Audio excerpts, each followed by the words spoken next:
Subscribe करें और bell दबाएं ताकि कोई खबर रह न जाए।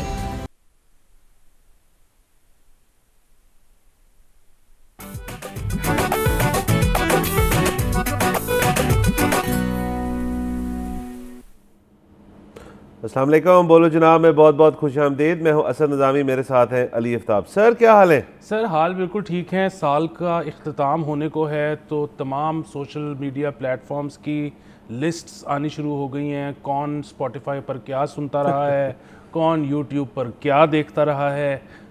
बल्कि अब दुनिया बड़ी इंटरेस्टिंग हो गई है। मुझ समेत बहुत सारे लोग अपनी बड़ी एम्बैरेसिंग चीज़ें भी शेयर करते हैं कि ये तो हमारा गिल्टी प्लेजर है, हम फारिग वक्त में ये देखते या ये सुनते हैं। तो इसी तरह से अब बहुत सारी लिस्ट्स हैं जो आ रही हैं कि इस साल में क्या क्या कुछ ट्रेंड हुआ। जी सर, और स्पॉटिफाई ने तो कमाल कर दी। इस साल उन्होंने आपकी लिसनिंग एज जो है वो बता दी सर। तो मैं हैप्पी टू रिपोर्ट सर कि मुझे उन्होंने एज दी है 78 साल की सर, कि 78 ईयर ओल्ड किस्म के आप लिसनर हैं। ज़ाहिर मैं आपको पता है नया म्यूज़िक जो है वो उतना मुझे पसंद नहीं है, पुराने जो है हम उसी पे पल्ले बड़े हैं, वही देखते सुनते हैं। तो लेकिन इसी तरह गूगल ने अपनी भी जो ट्रेंडिंग लिस्ट है सर्च हिस्ट्री की वो बताई, और उसमें Google is happy to report कि सबसे टॉप जो सर्च उनके पास आया है वो उन्हीं के जो AI उनका बॉट है जेमिनी, उसका है कि जी लोग जो है वो उसकी तरफ गए। नंबर 2 पे इंडिया वर्सेस इंग्लैंड है which is strange, and number 3 पे चार्ली कर्क जो कि वो अमरीकी सियासतदान थे जो उनकी असैसिनेशन स्पोक्समैन थे। तो सर जेमिनी वाली बात बड़ी इंटरेस्टिंग है। इसका मतलब है कि लोगों ने इस साल गूगल के मुताबिक उनका AI चैटबॉट जो है उसकी काफ़ी सहूलत जो है वो अपने लिए फराम की है और उसको इस्तेमाल किए। और ये एक बड़ा ब्रॉडर एक डिबेट क्रिएट हो जाती है कि अब आप कितने इन सारी चीज़ों को लुक फॉरवर्ड करते हैं कि इनकी नई वर्जन्स आएँ, क्योंकि आप इनकी जो इनिशियल चीज़ें जो हैं उनसे आपको कोई ना कोई फ़ायदा पहुँच रहा है। तो ये टेक के अंदर एक नई चीज़ है। मैं आज से 1-2 दिन पहले एक पॉडकास्ट सुन रहा था जिसपे NVIDIA के जो CEO हैं वो आए हुए थे और वो बता रहे थे कि जो इसके अंदर अभी हमने चीज़ें करना शुरू की हैं वो स्क्रैचिंग द सरफेस है। अभी तो ये एक टूल है जो कि आपको कोई भी किसी किस्म की चीज़ आप उससे पूछेंगे तो वो बहुत ज़्यादा रिसर्च बहुत जल्दी करके आपको उसका बेस्ट पॉसिबल एनालाइज्ड आंसर जो है आपको फराहम कर देगा, एंड विच इज़ ग्रेट। लेकिन इसकी जो यूज़बिलिटी है वो बहुत आगे चली जाती है, क्योंकि जब चैट GPT की बात कर लें उसके अंदर वर्जन 5 जो है उनका चैट GPT 5 उसके अंदर तो अब आप मुख्तलिफ जो तस्वीर अगर आप अपलोड कर दें तो वो उनको पढ़ के उनका खुलासा पेश कर सकता है, उसके मुताबिक आपको उसके जवाब दे सकता है, उसके अंदर मज़ीद डिटेल्स ऐड कर सकता है, उसी का पावर पॉइंट बना सकते हैं, उसकी वर्ड। सो अगेन आपके ना जो ऐसी चीज़ें जिसमें आपका बहुत टाइम लगना होता है या बहुत चीज़ें जो आपको लगता है कि आप इससे कर सकते हैं, एक तो टाइम खुल रहा है लोगों का, लेकिन इसके अंदर एक और डिबेट भी है कि लोग मज़ीद लेज़ी तो नहीं हो जाएंगे, लोग जो है मज़ीद इसके अंदर डम डाउन तो नहीं हो जाएंगे कि सारा कुछ जो है जो भी ज़िंदगी में चीज़ सीखी सिखाई है अगर आप अपने आप को सेकंड डाउट करेंगे 1 सेकंड के लिए भी तो आपके पास एक सहूलत है। पहले तो गूगल के अंदर जाके आपको थोड़ी सी करनी पड़ती थी एफर्ट कि जी को पेजेस खोले, को ब्लॉग खोल लिया, को थ्रेड पढ़ लिया, उसके अंदर से जवाब मिल गया आपको। अब वो सारों का जो एक इज्तमाही तौर पे चीज़ आपके सामने AI जो मुख्तलिफ हैं, आप DeepSeek हो जाए, चैट GPT हो जाए, जेमिनी हो जाए, ग्रॉक हो जाए, वो सारे सामने रख देते हैं। और आप देखें इसके अंदर कितनी अच्छी बात यह कि अब आप क्रॉस मैचिंग भी कर सकते हैं कि जी मैं चारों पे सब्सक्राइब्ड हूँ, मेरा सवाल बड़ा अहम है, मैं चारों से पूछता हूँ, देखते हैं चारों क्या जवाब देते हैं, और उसका बेस्ट जो खुलासा नुमा जवाब है वो आप अपने लिए यूज़ कर सकते हैं। जी बिल्कुल। और इसमें लेकिन ये देखें कि ये एक बहुत बड़ी बिजनेस बैटल है और उसको अभी जेमिनी या गूगल जो है वो जीत रहा है, और ये बड़ी हैरत अंगेज़ बात है। और ये हैरत अंगेज़ बात क्यों है? क्योंकि AI का वर्ड हम सुनते थे लफ्ज़ और हमें उसका सही तरह मतलब भी नहीं था पता। और चैट GPT बेसिकली OpenAI ने अपना वर्जन 1 निकाला, 2 निकाला, हमें कुछ पता नहीं था दुनिया में क्या हो रहा है। वो तो 2.5 पे मेरे ख्याल में जाके एक ऐसा ब्रेक थ्रू हुआ कि पहली दफ़ा हम लोगों ने वहाँ पर जाके लॉगिन की, उसको टेस्ट किया और हम हैरान हुए कि मैं वे हैरत हूँ दुनिया क्या से क्या हो जाएगी। सो ब्रेक थ्रू जो था वो OpenAI का था, लेकिन गूगल उससे अब आगे निकल रहा है। और उसकी वजह क्या है? उसकी वजह ये है कि जितना मर्जी जल्दी ओपन एआई तक, चैट जीपीटी तक पहुंच गया, जितना बेशक जल्दी उन्होंने उसको रिफाइन कर लिया, पर उसने शार्प होना है उस डेटा पे जो आप उसके अंदर डालेंगे। चैट जीपीटी के पास जाहिर है वो डेटा उतना है ही नहीं जितना गूगल के पास है। सो गूगल ने अपने जेमिनाई को ट्रेन जल्दी कर लिया क्योंकि उनके पास बहुत ज़्यादा डेटा है, नंबर एक चीज़। नंबर दो चीज़, इस वक्त चैट जीपीटी ये सोच रहा है, मैं उनकी कई जो है तकरीरें सुन चुका हूँ, मैं उनकी कई मीटिंग्स जो हैं उसके अहवाल पढ़ चुका हूँ, वो ये कह रहे हैं कि हम जो पहले डेवलपमेंट कर रहे थे अब हम उसको थोड़ा सा पसे पर्दा करने लगे हैं। हमने जो अपने ये लॉन्च किए और इसको ऐड के ज़रिए हम जो है वो लुक्रेटिव बनाने की कोशिश कर रहे थे, उसको भी हम अब थोड़ा सा साइड पे करने लगे हैं। अब हमारी जो पहली चीज़ है प्रायोरिटी लिस्ट में वो ये है कि हमने इस पर उतना डाटा कैसे डालना है जितना गूगल डाल रहा है। सो उनकी अब पूरी डायरेक्शन चेंज होने लगी है। इस वक्त जो एप्पल है वो बहुत ज़्यादा परेशान है कि हालांकि इतना बड़ा नाम है, हाउस होल्ड नेम है एप्पल, लेकिन उन्होंने एआई में अभी तक इन्वेस्ट नहीं किया। उनको लग रहा था ये एक बबल है। अब वो ढूंढ रहे हैं, पार्टनर करना चाह रहे हैं लोगों के साथ जो इसमें काम करते हैं। उन्होंने रिसेंटली बल्कि एक गूगल का एक्स एम्प्लॉई हायर किया है। सो बुनियादी बात यह है कि उनका जो सिरी है वो तो अभी तक इस काबिल भी नहीं है कि आपका मैसेज टाइप करके तो किसी को भेज सके। सो ये जो है ना, मतलब अगेन जो बबल और इस सारी की बातें होती थी, ये नहीं है बबल। ये एक ऐसी चीज़ है जो कि यूज़फुल, मतलब उस इवेंचुअली उसकी वजह से, जैसे आप कह रहे हैं, लोग डम डाउन हो जाएं या अपने लिए कोई नए काम सीखें, ढूंढें, वो एक अलग इशू है। इंसानियत के साथ क्या होगा ये बाद में देखेंगे, but AI is real, it is effective, it is here to stay. It is here to stay. दूसरा सर, उसके अंदर ये वाली बात भी तो है ना कि अगर आप फ़र्ज़ करें आप AI यूज़ कर रही हैं और आपको उससे कोई सहूलत मिल रही है, पहले तो ये देखें ना, शुरू हुआ था as a free thing.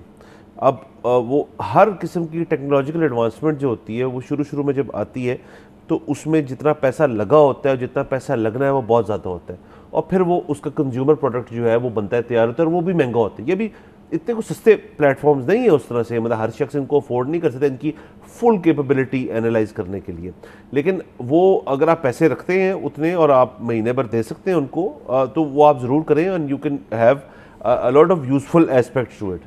But that being said, क्या अभी तो देखें ना, जैसे आपने कहा आप उसको बड़ी स्ट्रिक्ट और बड़ी डिटेल्ड किस्म की इंस्ट्रक्शंस देते हैं और उसके मुताबिक वो चैटबॉट जो है या AI का जो भी उसका मैकेनिज्म है वो उसके थ्रू आपको कोई ना कोई रिजल्ट देता है।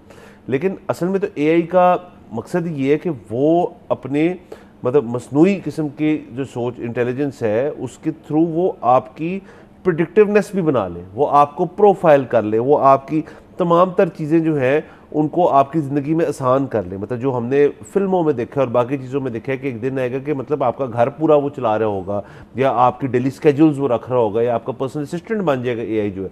अब उससे तो बहुत दूर है फ़िलहाल ये, लेकिन आई थिंक इवेंचुअली गोल इन सब का यही है कि इवेंचुअली इसको आपने मशीन लर्निंग कर करके ये आपका एक इस किस्म का असिस्टेंट बन जाएगा जो कि आपको बाकी लोगों की ज़रूरत नहीं होगी, विच अगेन मीन्स के people will lose more jobs. और जो इस किस्म के शोबे में होते हैं, जो लोगों को मतलब बड़े लोगों को असिस्ट करते हैं, उनके पास फिर AI उस तरह की चीज़ें होंगी जो उनकी हर चीज़ कर लेंगे।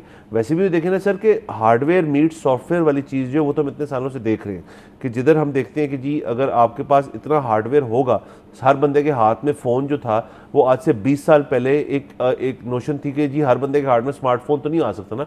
20 साल बाद हम यहाँ बैठे हैं, हर बंदे के हाथ में स्मार्टफोन है। सो अब उसके लिए हर किस्म की चीज़ बनेगी, तो वो मसला तो हल हो गया हार्डवेयर का। अब सॉफ्टवेयर के ऊपर AI आ रहा है, अब वो कितनी जल्दी तमाम आपकी जो डेली ऑपरेशन है उनको रिप्लेस करता है, टाइम विल टेल। और इससे बहुत सारे कंस्पिरेसी थ्योरिस्ट और लोग हैं जो डरते भी हैं कि जी ये ना हो कि ये सेल्फ अवेयर हो जाए और फिर आपको मुसीबत पड़ जाए एक और। अच्छा, इसमें जो एक चीज़ है ना, अगेन जो पहले कहा जाता था कि जी अभी महंगी है लेकिन आहिस्ता आहिस्ता AI सस्ता हो जाएगा, उसकी वजह ये है कि अभी तो चिप्स बनानी पड़ रही हैं बहुत सारी, तो जिसकी बहुत ज़्यादा कॉस्ट है। जब एक दफ़ा वो बन जाएंगी, ऑपरेशनल हो जाएंगी, तो फिर वो आपकी कॉस्ट नीचे आ जाएगी। लेकिन अगेन इंटेल, आपने जिस तरह से कहा, NVIDIA, AMD, इन सब के सीईओ से बात हुई, फिर जो आपके एआई प्लेटफॉर्म्स हैं उनके सीईओ से बात हुई। उन्होंने एक बड़ी इंटरेस्टिंग चीज़ की है। उन्होंने कहा है कि जी एक तो ये कि अभी हमें इसको स्मार्ट बनाने की ज़रूरत है कि ये कम से कम कंप्यूटिंग पे चल सके, जिस तरह चाइना का डीप सीक कर रहा है। चाइना का DeepSeek though not as good as these two platforms, but वो बहुत कम कंप्यूटिंग पे बहुत अच्छा रिजल्ट निकाल रहे हैं। दूसरा उन्होंने कहा है कि जी मसला ये है कि ये शायद सस्ता ना हो सके मुस्तकबिल करीब में। उसकी एक वजह है, उसकी वजह ये है कि आपको कंप्यूटिंग चलाने के लिए नंबर 1 एनर्जी चाहिए। एनर्जी जो है वो अगेन सब दुनिया अब ये भी सोच रही है कि हम वापस न्यूक्लियर पर शिफ्ट होना शुरू हो जाएं, क्योंकि न्यूक्लियर जो है वो बहुत अरसे तक बहुत कॉस्ट इफेक्टिव बिजली बनाता है। अदरवाइज जो आपका पावर प्लांट तो एक खर्चा है ही है जो लगना है, लेकिन उसको आप जिस भी फ्यूल से चला रहे हो उसकी भी एक कॉस्ट है, नंबर 1। नंबर 2, जो आपकी चिप्स हैं, एक तो ये कि एआई ने इम्प्रूव भी तो होना है, आपका काम मज़ीद कॉम्प्लेक्स भी तो होना है। जो काम उससे आप आज ले रहे हो 20 साल बाद ये तो नहीं ले रहे होगे। तो जिस तरह आपका काम मज़ीद कॉम्प्लेक्स होता जाएगा, उसी तरह आपको ज़्यादा जो है ताकतवर चिप्स चाहिए होंगी। दूसरी इससे भी बड़ी बात वो ये कि आपका जो एक जीपीयू होता है, वो जीपीयू हो, वो सीपीयू हो, वो कुछ भी हो, उसकी एक अपनी लाइफ होती है। मतलब एक तो ये कि हार्डवेयर ओरिएंटेड है ना। एग्जैक्टली एक तो ये कि आपने उसको अपग्रेड करना है, दूसरा ये कि वो अपनी परफॉर्मेंस भी 10 साल तक एक जैसी नहीं रख सकता, वो आहिस्ता आहिस्ता उसकी परफॉर्मेंस कम होती जाती है।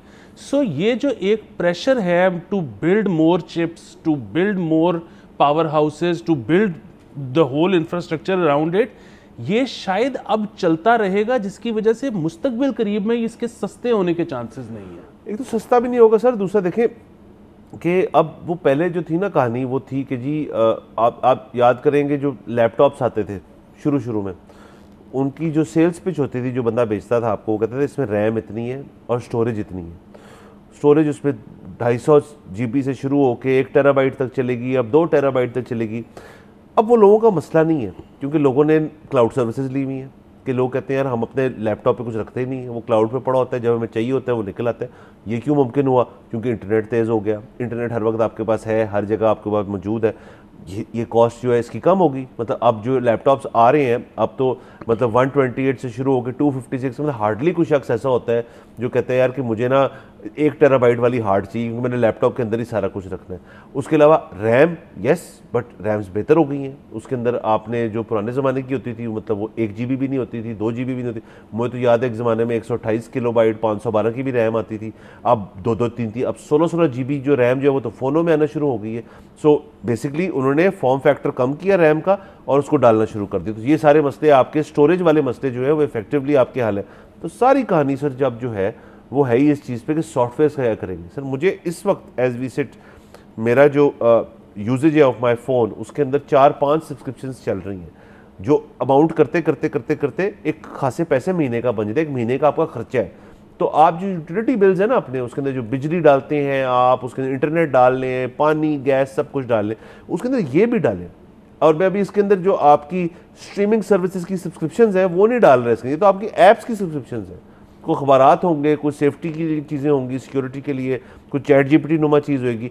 सो ये सारा कुछ जो है एक्सक्यूज़ मी, अब ये कॉस्ट जो आपकी है ज़िंदगी में टेक को यूज़ करने के लिए हार्डवेयर की थी, वो कम होना शुरू हो जाएगी, सॉफ्टवेयर की बढ़ना शुरू हो जाएगी। जी बिल्कुल बढ़ना शुरू हो जाएगी, लेकिन वो कहीं और से फिर शायद आपके पैसे कट जाए। मतलब आप देखें ना कि जब से ये AI आया है, चैट GPT वगैरह, जेमिनी, तब से आपको मतलब मेरे ख्याल में किसी भी शख्स को, कामयाब तरीन बिजनेसमैन को भी अब पर्सनल असिस्टेंट की तो ज़रूरत नहीं रही, क्योंकि वो आपके बिहाफ पे आपकी ईमेल्स पढ़ भी सकता है, उनका रिप्लाई भी कर सकता है और आपको प्रॉम्प्ट भी कर सकता है कि इसमें ज़रा एक रेगुलर से हट के ज़रा इंपॉर्टेंट बात है तो ये ज़रा पढ़ के एक दफ़ा डिसीजन तुम ले लो। सो आपके वो जो है वो पूरे कैलेंडर जो है वो भर सकता है, वो बता सकता है कि किस वक्त मैंने कौन सी मीटिंग रखी है और क्यों रखी है। सो आपके जो पैसे खर्च होते थे क्या कहते हैं ग्राफिक डिज़ाइनिंग पे और इस तरह की जो बेसिक चीज़ों पे, मैं ये नहीं कह रहा कि ग्राफिक डिज़ाइनर्स का काम ख़त्म हो गया है, एडवांस लेवल पे तो हर एक का काम ना सिर्फ मौजूद है बल्कि शायद उनको मज़ीद काम अब करने की ज़रूरत है या उनके पास है, लेकिन बेसिक लेवल के जितने काम थे वो अब इसने करने शुरू कर दिए हैं, आपके फ़ोन पे करने शुरू कर दिए हैं। अब आपको उसके लिए किसी शख्स की ज़रूरत नहीं है। बिल्कुल सर, इंटरेस्टिंग टाइम्स अहेड। हम एक ऐसे दौर में रह रहे हैं और हम ऐसे दौर एक्सपीरियंस कर रहे हैं जिसके अंदर टेक जो है उसके अंदर इनोवेशन बहुत ज़्यादा हो रही है और आने वाले साल जो है वो बड़े इंटरेस्टिंग होंगे। यहाँ पे लेते हैं एक break, see you after the break.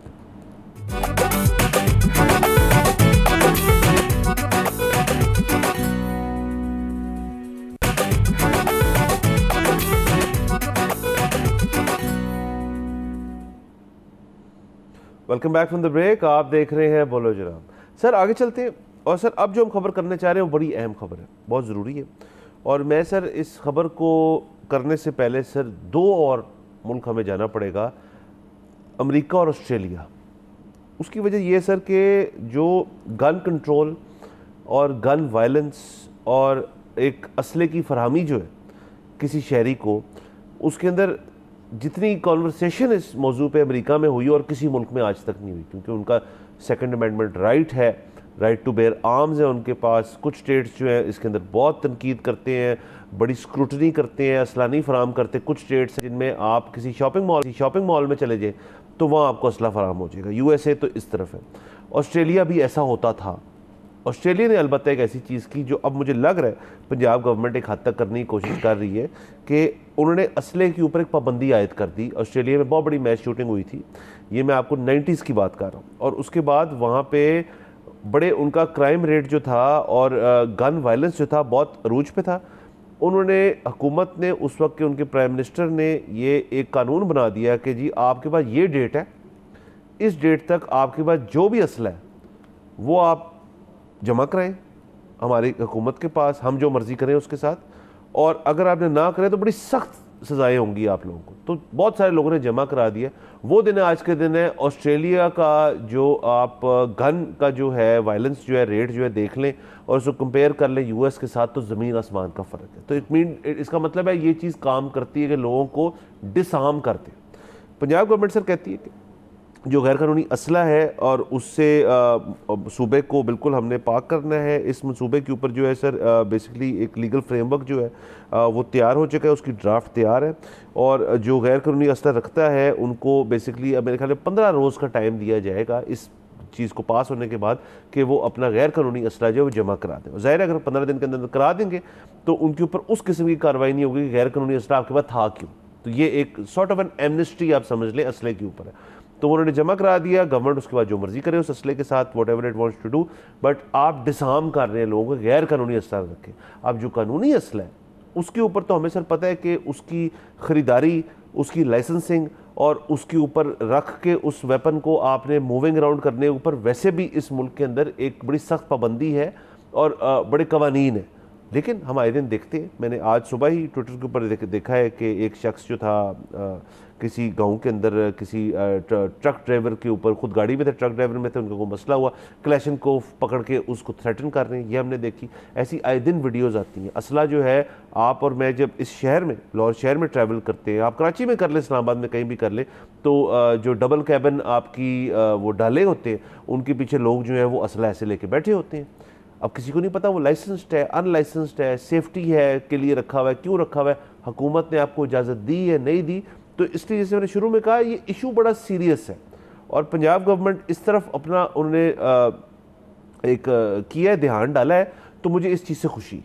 देखिए, ये जो है ना प्रिंसिपल कोई ना कोई होना चाहिए जिसकी बुनियाद पे आप कोई भी कानून बनाओ या रखो। अब जिस तरह अमेरिका की आपने बात की कि second amendment right to bear arms, कोई शक नहीं कि अमेरिका में आए दिन मैस शूटिंग्स होती हैं, स्कूल्स में होती हैं, छोटे बच्चे मारे जाते हैं। इसके बावजूद, और ये इससे ज़्यादा दिलखराश बात क्या हो सकती है, लेकिन इसके बावजूद जो उनका राइट टू बेयर आर्म्स वाला कानून है उसके पीछे भी बड़े सॉलिड आर्ग्यूमेंट्स मौजूद हैं। अच्छा, ऑन दी अदर हैंड अगर आप कहते हो कि नहीं जी किसी को आर्म्स रखने की इजाज़त नहीं है, तो उसके हक़ में भी बहुत अच्छे आर्ग्यूमेंट्स मौजूद हैं। ये जो मसला है ना लीगल और इलीगल आर्म्स वाला, उसमें जो, तो अगर तो आप ये कह रहे हैं कि जी लीगल आर्म्स हम सिर्फ उसको लाइसेंस देते हैं जिसने शिकार करना है, तो वो तो आपको जो है आम अर्बन प्लेसेस में उसके पास वो गन आपको नज़र नहीं आएगी, ना ही वो लेके निकलेगा। वो तो बस वो एक ख़ास मखसूस किसी जंगल में, सहरा में जब शूटिंग कर रहा होगा किसी शिकार की उसमें, तो वो आपको वो सिर्फ वहीं पे नज़र आएगा। अदरवाइज़ लेकिन ये जो है कि जी अगर आप ये साबित कर दो कि जी आप दुश्मनदार आदमी हो या आपकी जान को ख़तरा है, तो फिर शायद आपको लाइसेंस मिल सकता है आपको गन का। देखिए अगर आप इस तरह की पर्सनालिटी हैं और आप ये साबित कर सकते हैं, तो फिर तो वैसे ही रियासत की जिम्मेदारी है कि वो अपने एहलकार आपकी सिक्योरिटी पे लगाए। आपका तहफ़्फ़ुज़ करना उनका काम, आपका तहफ़्फ़ुज़ करना उनका काम है। आपको तो फिर किसी सूरत आपके पास असला नहीं होना चाहिए, आपको लीगल असला रखने का लाइसेंस ही नहीं मिलना चाहिए। सो बुनियादी बात मैं ये कह रहा हूँ कि एक प्रिंसिपल लें, उस प्रिंसिपल पे चलें, या सबके लिए इजाज़त दे दें कि जी, और जाहिर है इलीगल आर्म की तो इजाज़त नहीं हो सकती। मतलब एक शख्स है वो जाके अपनी गन बुक करवाए और वो गन बुक करवा के उसका जो नंबर होता है वो लेकर चला जाए लाइसेंसिंग ऑफिस, वो कहे जी कि ये मैंने गन बुक की है, ये उसका लाइसेंस है, इसको मेरे आईडी कार्ड के ऊपर चढ़ा दें। वो आपसे ना पूछें कि जी आपको क्यों चाहिए, आप एक शहरी हो और आप का दिल है असला रखने का, आप रख लो, फ़ाइन, ज़बरदस्त। दूसरे ऑन दी अदर हैंड किसी के लिए कोई असला नहीं, अगर किसी की जान को ख़तरा है तो रियासत पाकिस्तान उसको प्रोटेक्ट करेगी। इन दोनों में से एक प्रिंसिपल को चूज़ करें। अगर आप ये दरमियान में रहेंगे ना, तो वो मुझे लगता है कि आप एफिशिएंटली इस पर मसले पर काबू नहीं पा सकते। और सर मेरा अपना वैसे तो ख्याल है कि दरमियान में ही रहेंगे मामलात। उसकी बेसिक वजह तो ये है कि आप देखें यहाँ पे एक कल्चर है जो कि अर्बन जगहों पे आपको नहीं इतना महसूस होता। आप रूरल में जाएं जहाँ ज़मीनें हैं, देहात हैं और बाकी हैं, वहाँ पे अभी तक बहुत सारे मसले मसाइल इस नौयत के हैं कि असला रखना पड़ता है, ज़मीनों के कब्ज़े हो जाते हैं। आपने कोई काश्तकार भी हो तो उसने अपने पास एक अदद वेपन जो है वो रखा होता है, डकैतियाँ हो जाती हैं, चीज़ें हो जाती हैं। अभी आपने आपकी जो अर्बनाइज्ड एरियाज़ जो हैं वहाँ की पुलिसिंग, हमने पुलिसिंग के ऊपर बड़ी वाज़ेह गुफ्तगू एक दो दिन पहले की थी, वहाँ तक बाकायदा पुलिसिंग जो है हमें नहीं मिलती, क्योंकि हमने कहा जी ये फोर्सेस जो हैं वो बड़ी ज़्यादा बना दी गई हैं। हमने ये बात की थी आज से एक दो दिन पहले। तो आप अर्बन नहीं कर सके तो रूरल में कैसे आप ये एक्सपेक्ट कर सकते हैं कि एक शख्स है उसके पास मुरब्बे ही मुरब्बे हैं, लेकिन वो माइनॉरिटी में इसलिए क्योंकि वो तो एक शख्स है, उसका अपना एक घर है, उसका अपना एक ज़मीनें हैं, अब उन पर को कब्ज़ा करना चाहे तो वो कर सकता है। तो वो अपनी प्रोटेक्शन के लिए क्या कर सकते हैं वहाँ पे शख्स, वो पुलिस को फ़ोन करेगा। अब ये हमें भी पता है कि जी वहाँ पे कितनी को पुलिसिंग हो जाती है, तो लोग असला रखते हैं। अब वो लाइसेंस्ड है अनलाइसेंस्ड है ये एक अलग सवाल है। बट यहाँ पे बहुत सारे लोगों को इसकी, जो मैं आपकी बात को सेकंड कर रहा हूँ उस लिहाज से कि बहुत सारे लोग जो है उनकी हमें ज़रूरत भी समझ आती है इस चीज़ के लिए फॉर पर्सनल प्रोटेक्शन। एक तो ये बात। दूसरा लेकिन सर मसला ये है कि जो लाइसेंसिंग इटसेल्फ है, अब पहले आपकी किसी और जगह से होती थी, आपके एक डिपार्टमेंट था, अब नादरा की तरफ उनको आपने हैंड ओवर कर दी है सारी चीज़। लाइसेंस भी बड़े मुख्तलिफ़ किस्म के होते हैं, एक नॉर्मल लाइसेंस होता है, एक लाइसेंस के बाद फिर कैरिंग परमिट होता है, फिर आपके पास एक फेडरल लाइसेंस होता है, फिर एक ऑल पाकिस्तान लाइसेंस होता है, फिर सिर्फ सूबाई लाइसेंस होता है। अब ये इतनी एक अजीब वैरायटी है चीज़ों की। मतलब एक शख्स जो है वो पंजाब में रहते हैं लेकिन सिंध भी जाना होता है उन्होंने, या इस्लामाबाद में या पिंडी में रहते हैं और केपी भी जाना होता है उन्होंने, तो क्या अब वो दो असले लें और दो लाइसेंस लें और दोनों जगह जाके वेपन अपना चेंज करेंगे उन्होंने रखना है? मतलब इसको कंसोलिडेट किया जा सकता है, इसके अंदर कुछ डिबेट हो सकती है, आर्ग्यूमेंट्स हो सकती हैं कि जी आपने किस शख्स को देना है। और ये जो आपकी वाली बात, अगर तो किसी के ऊपर पाबंदी लगानी है तो फिर सब पे लगा दें, और अगर किसी को देना है तो फिर सबको दे। देखिए बात ये होती है कि जो लेजिस्लेटर होता है ना, वो किसी कंपनी का मैनेजर नहीं होता, ठीक है। उसने जो है वो 15 दिन के नोटिस पे कोई डिसीजन नहीं लेना होता, उसने आगे 25 साल की प्लानिंग करनी होती है। ये जो लेकर आए हैं डील के जी आप 15 दिन में इलीगल असला हमें दे दें, तो बड़ी अच्छी बात है, हम इनके साथ हैं, मुस्बत कदम है। लेकिन साथ इनको ये भी करना चाहिए था, बताना चाहिए था कि जी हमारी लॉन्ग टर्म प्लानिंग ये है कि अब स्मार्ट सिटीज़, वो जो स्मार्ट एक हम सेफ सिटी जो बना रहे हैं कुछ अर्बन सेंटर्स में, वो अब आहिस्ता आहिस्ता फैलेगा तमाम शहरों में, तमाम गाँव में। हम जो है वो पुलिसिंग को स्मार्ट करेंगे, अब किसी को असला रखने की ज़रूरत, हम ये डेडलाइंस दे रहे हैं कि इतने अरसे तक हम लाहौर शहर में किसी को असला नहीं रखने देंगे, इतने अरसे तक कराची का सारा असला ख़त्म हो जाएगा, लीगल भी।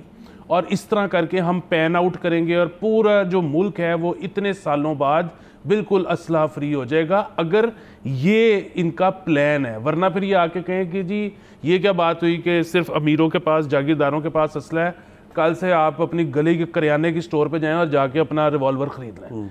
मतलब जो भी है आपने आगे की जो 20 साल की प्लानिंग की है ना, वो बताएं हमें कि वो क्या है।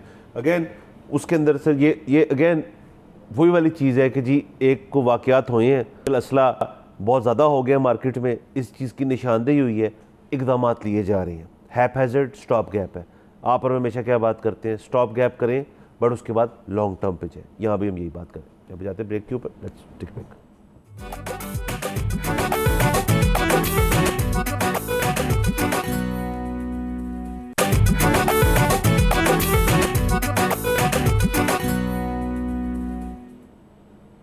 Welcome back from the break. आप देख रहे हैं बोलो जनाब। सर आगे चलते हैं। सर हम असले पे पाबंदी की बात कर रहे थे सर, अब आ जाते हैं उससे भी ज़्यादा एक संजीदा मामला है जो वन डिश का है सर। मैं मजाक से कह रहा हूँ ऑब्वियसली। सर वन डिश की खिलाफ वर्जी 14 शादी हॉल्स जो है उनको और फार्म हाउस बंद सील कर लिए हैं सर। 9 अफराद गिरफ्तार हो चुके हैं। ये लाहौर के अंदर से शादी सीजन चल रहा है, तो सर कार्रवाइयाँ जारी हैं और ये हमें पता था कि इस दफ़ा इस साल जो है वो सख्ती जो है वो बढ़ने लगी है। एक तो क्योंकि इस दो तीन साल आप इस तरह के ले लें कि एक तो स्मोक की खातिर भी एक ट्रेनिंग सी हुई है कि भाई आपको जो टाइम दिया है वो उस पर आपने बंद करना है। इतने लोग इकट्ठे ना हो एक जगह पे, इतने गाड़ियाँ एक जगह ना पहुँचें, फिर वही गाड़ियाँ स्टार्ट होएं, फिर से वो गाड़ियाँ वहाँ से जाएँ। मतलब स्मोक का एक बहाना लगाया जाता है और इस इधर अनफॉर्चुनेटली ये सोच और ख्याल भी कि मालिक बहुत ज़्यादा हमारे हुकूमती लोग हैं कि जी जो जिधर खाना पकाया जाता है वो भी स्मॉग में इजाफा करता है, एज ए वो बहुत कंट्रीब्यूटिंग फैक्टर है। लेकिन सर यहाँ पे जितनी शादियाँ होती है शायद करता ही हो, no one knows. But sir तो गिरफ्तारियाँ हुई हैं, वन डिश की खिलाफ वर्जी हुई है और मुझे तो अब याद भी नहीं सर कि कितनी देर से ये वन डिश वाला कानून जो है, मतलब मियां शहबाज साहब ने ये नाफिज किया था अपनी उनकी पहली, दूसरी या तीसरी चीफ मिनिस्टरशिप थी जिसमें थी, उन्होंने किया था। बट उसके बाद से ये चला आ रहा है। किसी ऐसे चीफ मिनिस्टर ने मतलब किसी और गवर्नमेंट के भी हों, पीटीआई के भी हों या अब उनकी जो भांजी है वो भी हों, उन्होंने ये वन डिश वाली चीज़ जो है इसको हमने बरकरार रखा है। और मैं तो इसके हक में हूँ कि 10 बजे शादी बंद और वन डिश होनी चाहिए। जी मैं ख़ुद इसके हक में हूँ, बहुत ही अच्छा कानून है। सिर्फ मेरा ज़ाती तौर पर ख्याल ये है कि आप शादी हॉल्स पर तो इस तरह से पाबंदी लागू कर सकते हैं, लेकिन जो कोई फार्म हाउस पे कर रहा है, अगेन फार्म हाउस जो है वो कोई पब्लिक प्लेस नहीं है, वो किसी एक बंदे की प्राइवेट प्रॉपर्टी है। उसके अंदर छापा मारना जो है वो चादर और चार दीवारी का जो तकद्दुस है वो उस प्रिंसिपली उसके ख़िलाफ़ है। मतलब वो ये भी कह सकते हैं कि जी ये अंदर शादी हो ही नहीं रही, मतलब हम गुड्डा गुड्डी का खेल खेल रहे हैं, हम ड्रामा बना रहे हैं, मतलब ये है ही नहीं शादी। मतलब और फिर वही बात है कि चलें आप, ये डिनर है, ये डिनर है। बुनियादी बात ये है कि आप ठीक है इन्फोर्स करना चाहते हैं, लेकिन क्योंकि बड़े और प्रेसिंग इश्यूज इस सूबे में हैं, आपने भी जिस तरह डिस्कस किया पिछला इशू बड़ा मसला है वो, तो आप डीसीज़ की, एसीज़ की अगर ड्यूटीज़ ये लगवा रहे हो कि वो दूर दराज फार्म हाउसेस पे जाके वो छापे मारें, तो ये मतलब उनके भी मेरे ख्याल में शायान शान नहीं है, वक्त का ज़या है। एक तरफ आप उनसे चाहते हो कि वो लोगों की प्रॉपर्टी के डिस्प्यूट सुने, अदालत से पहले वो फैसला करें, दूसरी तरफ आप उनसे एक शादी पे छापा मरवा रहे हो।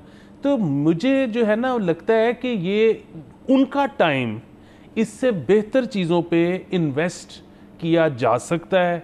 बाकी अगर आपको लगता है कि वन डिश ही इस सूबे का सबसे बड़ा मसला है तो फिर आप कर लें। बाकी मतलब आप देखें कि हमने कल बिल्कुल शो पर जाते जाते डिस्कस किया था कि लोधरा में भी एक बच्ची जो है वो कुएं में गिरकर जाँ बहक हो गई, और वो जो है मतलब अगेन गटर के सॉरी कुआं नहीं गटर में, और अगेन खबर ये आई है कि वहाँ के जो मुतलका अफराद थे उनको डिसमिस कर दिया गया है। लेकिन डिसमिस तो शायद या सस्पेंड तो कराची वाले वाक़े में भी किया गया था। जितना शोर उस वाक़े पे मचा था उसका तो अशरे शीर भी नहीं जो इस वाक़े पर शोर कोई मचा हो। और उस पर मैं सोच रहा था कि ये कैसी सोसाइटी है, मतलब हम लोग क्या लोग हैं कि वो एरिस्टोटल का एक फ़लसफ़ा था कि जी वो ट्रेजेडी असल में वो होती है जो किंग के साथ हो, आम आदमी के साथ जो हो वो ट्रेजेडी नहीं होती। और जिस पे जो कि ज़ाहिर है गलत बात साबित हो चुकी हुई है, इंसानों ने इतना इवॉल्व किया है, ट्रेजेडी तो ट्रेजेडी है, तो वो किसी के साथ भी हो। मतलब अब तो हिस्ट्री के बारे में कहा जाता था कि हमेशा जो है वो हुक्मरानों के नुक्ता नज़र से या जर्नल्स के नुक्ता नज़र से लिखी जाती है कि जंग जब हो रही थी तो कौन किसके खिलाफ लड़ रहा था, हुक्मरान कौन था। अब तो उस पर भी जिद्दत ये आई है कि वो कहते हैं कि जी पीपल्स हिस्ट्री लिखें, कि जब वो जंग हो रही थी तो उसमें जो आम आदमी था वो किस में से गुजर रहा था। यहाँ पे वही है कि जी कराची, लाहौर, इस्लामाबाद में जो हो वो ट्रेजेडी है, बाकी मुल्क में जो कुछ हो रहा है वो ट्रेजेडी नहीं है। नहीं सर, अगेन अगर वाकयात सेम है और जो उसके अंदर इसमें हमने एक बच्ची का जिक्र किया और वो भी जाहिर है छोटी बच्ची है, अगर तमाम चीज़ें सेम है तो outreach should be the same. Problem यही है सर कि देखें मीडिया का भी एक रिस्पॉन्सिबिलिटी है। अब हम कराची, लाहौर, इस्लामाबाद में बात करते हैं, पावर क्वार्टर से, लाहौर के अंदर बड़े ताकतवर लोग हैं, यहाँ की खबर जो है वो ज़्यादा गूंजती है, कराची की भी गूंजती है, इस्लामाबाद तो फेडरल कैपिटल है वहाँ से। बट ये जो आपके बाकी शहर हैं, अगेन आप और मैं तो हम बड़ी एफर्ट करते हैं कि हम तमाम शहरों को कवर करें, उनके अंदर क्या मामलात हैं, क्या हो रहा है, क्या नहीं हो रहा। लेकिन अगेन ये आपकी जो मेन स्ट्रीम मीडिया है, ये उसकी फिर एक रिस्पॉन्सिबिलिटी होती है कि जी आप इसको उतनी ही मकबूलियत दें एज अ न्यूज़ पीस, कि जी इसके ऊपर लोग जो हैं उतना ही आउटरीच जो है उनको मौका तो दें।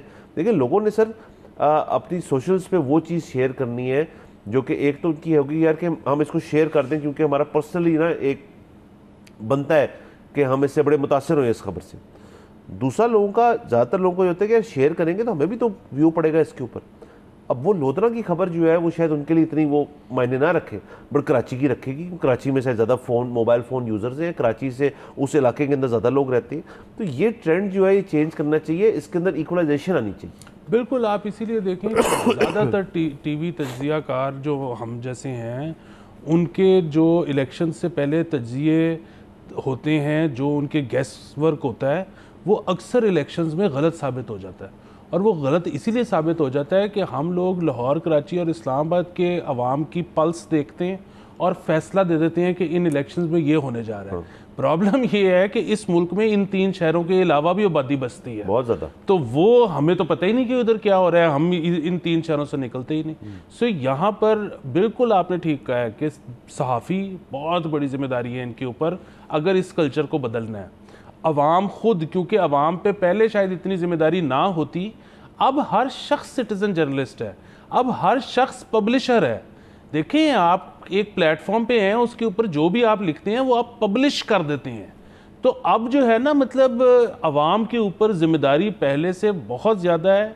और अगर उनको अब हालात कह लें, टेक्नोलॉजी कह लें, किसी भी वजह से अगर आवाज़ मिल गई है जो कि आवाज़ पावर कॉरिडोर्स तक सुनाई देती है, तो अब वो जो होता है ना पिक योर बैटल वाइजली, वो अब हमारी जिम्मेदारी है सब अवाम की। उसके अलावा अब हमने अगर तब्दीली लेके आनी है तो उसके लिए बहुत ज़रूरी है कि जिस तरह आपने कहा कि जब वाक़या एक जैसा हो तो फिर आउटरीच भी एक जैसी होनी चाहिए। बिल्कुल सर, अगेन हम भी इवॉल्व कर रहे हैं।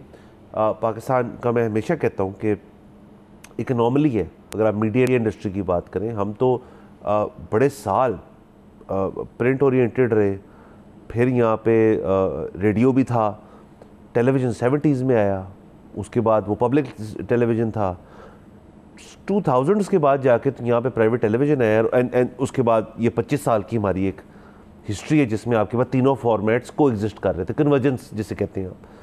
तो उस चीज़ के अंदर हमें इवॉल्व होने में भी आई थिंक थोड़ा टाइम लगेगा और लग रहा, मेरे ख्याल में लगना चाहिए भी है कि एज ए मीडिया इंडस्ट्री जो है आप तमाम तर चीज़ें देख के चलें। अगर ओवरनाइट कोई चीज़ अगर करेंगे आप, ख़ास तौर पे इस इंडस्ट्री के अंदर कि जी अब हमने सारा कुछ कवर करना है, कैसे करना है, क्योंकि मीडिया के अंदर से ये वाली बात जो है, और आजकल के दौर में social media, fake news and everything, मैं चाहता नहीं कि कोई भी मेन स्ट्रीम हो या सिटीजन जर्नलिस्ट हो वो इस मद में कि जी खबर जैसी तैसी भी है रिपोर्ट कर दे, वो कर देनी चाहिए। I disagree with that. जी बिल्कुल ऐसा नहीं करना चाहिए। जो हमारे इदारे हैं, जो हमारे टीवी चैनल्स हैं, उनके पास ज़ाहिर है ये उनको एज हासिल है कि उनके पास एक बड़ा अमला है जो कि ख़बरों को वेट कर सकता है। लेकिन जाहिर है अब इतने पैसे किसी के पास नहीं होते कि हर इलाके में अपना कॉरेस्पॉन्डेंट या रिपोर्टर रखें। सो अब जो आगे वे फॉरवर्ड है ना वो यही है कि आम आवाम से फुटेज, आम आवाम से ख़बर, आम आवाम से हर तरह की चीज़ गैदर की जाए, लेकिन फिर उसके बाद यहाँ पर एक बहुत अमला हो बड़ा और पढ़ा लिखा और उनको पता हो कि किस तरह से हर चीज़ को वेट करना है, और उसके बाद से फिर चीज़ें जो हैं वो स्क्रीन की जीनत बने। बिल्कुल सर, अगेन ये वक्त के साथ साथ चीज़ आएगी, बट हम देखना चाहते हैं कि इंडस्ट्री ग्रो करे और इसी तरह ग्रो करेगी। वक्त ख़त्म हो जाता है, अगले हफ्ते आपसे इंशाल्लाह फिर मुलाकात होगी। इजाज़त दीजिए, खुदा हाफिज़।